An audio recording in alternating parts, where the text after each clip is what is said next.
kewajibannya sebagai ibu untuk Santel putri kesayangannya. Di samping itu, meski Rahel telah putus hubungan dengan Philip, ia tak pernah mendidik sang anak untuk membenci ayahnya.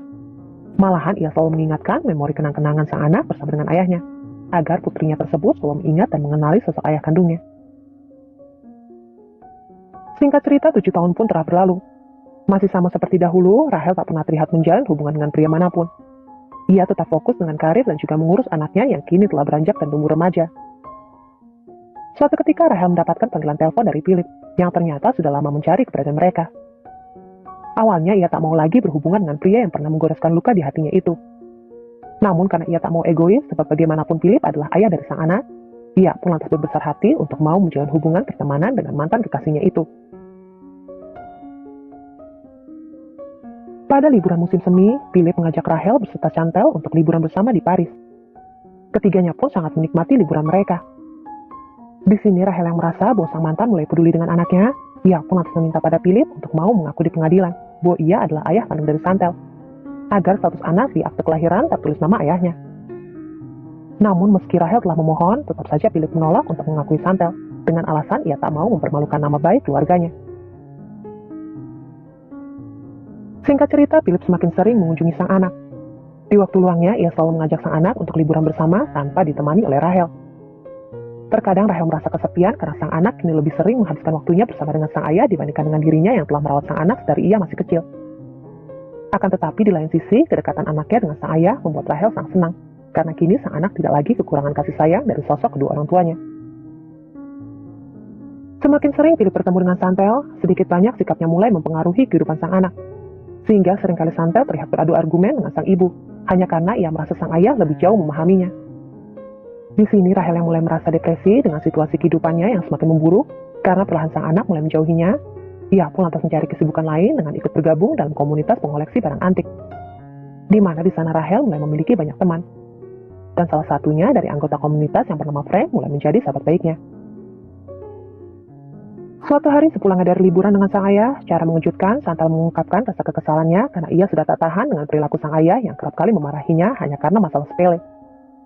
Di sini Rahel yang tak ingin sang anak diperlakukan tidak baik oleh Philip, ia pun lantas menyarankan agar sang anak tak lagi menemui ayahnya. Suatu ketika Rahel mendapatkan kabar yang sangat mengejutkan dari Frank, yang kini tengah menjalin kedekatan dengan sang anak. Frank berkata bahwa Chantal pernah mengaku bahwa ia telah dilecehkan oleh ayah kandungnya sendiri. Namun karena ia sudah merasa nyaman dengan ayahnya, ia pun tak pernah mengatakan perihal tersebut kepada ibunya. Sehingga hal itu membuat Frank merasa tidak nyaman saat mendengar kabar tersebut. Di sini saat Rahel mendengar pernyataan Frank, seketika ia pun hanya bisa terdiam dan menitikkan air mata. Rasa kesal, marah, sedih bercampur aduk pun menjadi satu. Sungguh ia tak pernah menyangka Philip dengan tega bisa melakukan hal bejat kepada anak kandungnya sendiri. Di lain sisi, Rahel juga merasa bersalah karena perbuatannya yang sedikit memaksakan kedekatan sang anak dengan ayahnya. Sehingga hal itu membuat putrinya mendapatkan perlakuan kurang baik dari sang ayah. Semenjak saat itu, jauh di dalam hati Rahel menyimpan kebencian yang mendalam terhadap Philip, yang selama ini telah memanipulasi dan memanfaatkannya. Rahel yang tak tahu apa yang harus ia lakukan, terlebih ia tak punya keberanian untuk menanyakan perihal tersebut secara langsung kepada sang anak.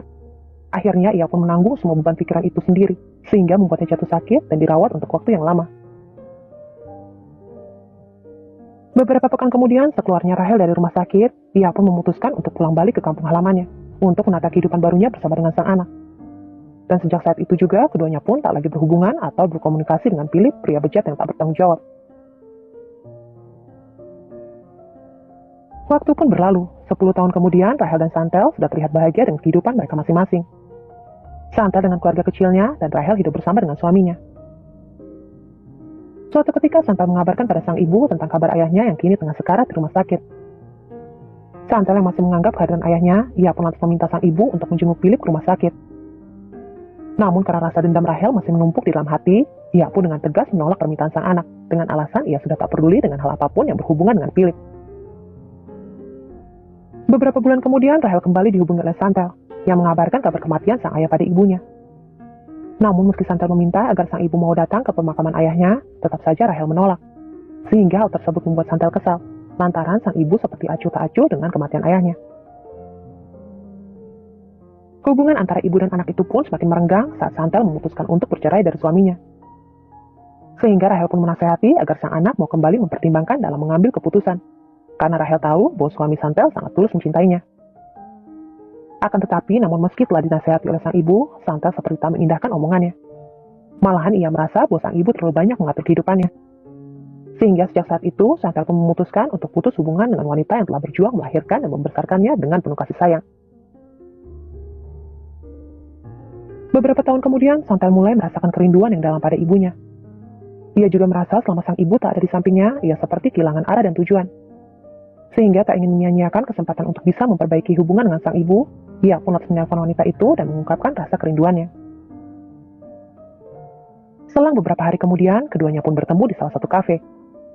Di suatu momen di tengah-tengah perbincangan, Santel mulai membahas perihal kekejaman Philip yang telah menggoreskan luka batin yang sangat mendalam di kehidupan mereka berdua. Nampaknya di sini Santel baru memahami mengapa sang ibu sampai tega dan tak peduli dengan kehidupan ayahnya. Karena hal itu tidak lain karena sikap sang ayah yang pernah melakukan hal yang keji terhadap dirinya. Santel juga mulai menyadari semua perjuangan pahit sang ibu dalam menjalani kehidupannya. Rela bertahan dengan sikap yang tak bertanggung jawab dari sang ayah karena semua itu semata-mata demi kebaikan dirinya. Di momen ini Santel pun meminta maaf dan sangat menyesal karena sikap dan perilakunya yang kerap kali menyakiti hati sang ibu. Setelah meminta maaf pada Rahel, Santel pun menggenggam erat tangan sang ibu. Dan untuk kesekian kalinya, mereka pun memulai kehidupan tanpa harus mengingat kenangan pahit di masa lalu. Saat hidupmu bahagia, ibumu tidak pernah meminta untuk membagi kebahagiaanmu. Tapi saat kamu terluka, ibumu selalu datang untuk menerima bagian dari penderitaanmu. Jika dirimu sempat melihat seorang ibu menangis dalam sepinya, percayalah itu bukan karena ia tak kuat dengan pahitnya kehidupan. Tetapi ia tak kuat karena tidak bisa membahagiakan putra dan putrinya. Di akhir film, meski kita tak melihat secara langsung, Philip mendapatkan ganjaran atas semua perbuatannya. Namun percayalah, di kehidupan selanjutnya, ia akan mendapatkan balasan atas semua dosa dan kesalahannya di masa lalu. Menurut kalian, hukuman apa yang pantas diberikan kepada Philip, laki-laki bejat tak bertanggung jawab yang telah melantarkan anak dan kekasihnya? Silahkan tulis di kolom komentar ya.